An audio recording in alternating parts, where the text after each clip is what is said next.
இதில் உற்றுநோக்கல் முறையின் வகை. பங்கேற்கும் பங்கேற்கா உற்றுநோக்கல். கீழ்க்கண்டவற்றுள் எது எவை பொருத்தமற்றது? செயல் கொள்கை. ஜே.பி. வாட்சன். கோலஸ்னிக் கருத்தின்படி கல்வி உளவியலின் உட்கூறுகள் எத்தனை? 7. இண்டிவிஜுவல் ஸ்கூல் ஆஃப் சைக்காலஜி என்ற நூலை எழுதியவர் ஆல்பர்ட் ஆட்லர். மனம் அறிவுசார் இயக்கமுடையது என்று கூறியவர் டிச்னர்.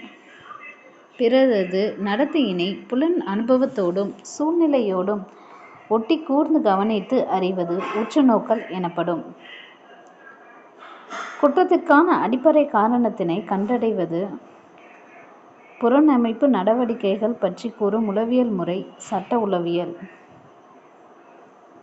கற்றல் கற்பித்தல் செயல்பாட்டினை உளவியல் ரீதியாக ஆராய்வு செய்யும் உளவியல் முறை கல்வி உளவியல். புள்ளியியல் அடிப்படையில் தனிநபர் வேறுபாடுகளை அளவிட்டவர் சர் பிரான்சிஸ் கால்டன். இவற்றில் உளவியல் முறை இவை அனைத்தும்: அகநோக்கு முறை, உற்றுநோக்கு முறை, வாழ்க்கை துணுக்கு முறை, கள ஆய்வு முறை, பரிசோதனை முறை, வளர்ச்சி ஆய்வு முறை, தனியார் ஆய்வு முறை, வினாவரிசை முறை, வேற்றுமை முறை.